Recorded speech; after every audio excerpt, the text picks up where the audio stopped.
അസ്സലാമു അലൈക്കും വറഹ്മത്തുള്ളാഹി വബറകാതുഹു. അൽഹംദുലില്ലാഹ് വസ്സലാത്തു വസ്സലാമു അലാ റസൂലില്ലാഹ് വഅലാ ആലിഹി വഅസ്ഹാബിഹി അജ്മഈൻ. അമ്മാ ബഅദ്. പ്രിയപ്പെട്ട സഹോദരങ്ങളെ, വെള്ളിയാഴ്ച ദിവസം പ്രാർത്ഥനയ്ക്ക് ഉത്തരം കിട്ടുന്ന ദിവസമാണ്. മാത്രമല്ല, അതൊരു പ്രത്യേക സമയത്താണ് ആ പ്രാർത്ഥനയ്ക്ക് ഉത്തരം ലഭിക്കുമെന്നുള്ള ഓഫർ നബി സല്ലല്ലാഹു അലൈഹി വസല്ലമ പറഞ്ഞിട്ടുള്ളത്. ഏതാണ് ആ സമയം, സന്ദർഭം എന്ന് നമുക്ക് മനസ്സിലാക്കാം.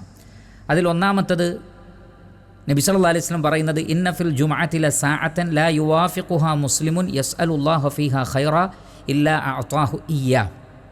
വെള്ളിയാഴ്ച ദിവസം ഒരു സമയമുണ്ട്. ആ ഒരു സമയത്ത് ഒരു മുസ്ലിം അല്ലാഹു സുബ്ഹാനഹു വ തആലയോട് എന്തൊരു ഖൈറ് ചോദിച്ചാലും അല്ലാഹു അത് നൽകുന്നതാണ്.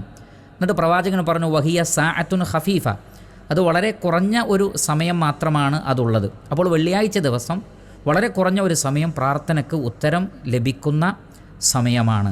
ഇത് ഇമാം ബുഖാരിയും മുസ്ലിം എല്ലാം ഉദ്ധരിക്കുന്ന ഹദീസിൽ കാണാം. ഈ സമയം ഏതാണ്?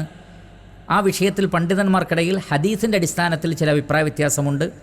അതിലൊന്ന് പറയുന്നത്, ഇമാം മിമ്പറിൽ കയറി നമസ്കാരം തീരുന്നത് വരെയുള്ള സമയം, ഈ സമയത്തിനിടക്ക് നമസ്കാരത്തിലോ തശഹൂദിലോ സുജൂദിലോ മറ്റോ പ്രാർത്ഥിച്ചാൽ ആ പ്രാർത്ഥന അള്ളാഹു കേൾക്കും എന്നാണ് ഉദ്ദേശിച്ചിട്ടുള്ളത്.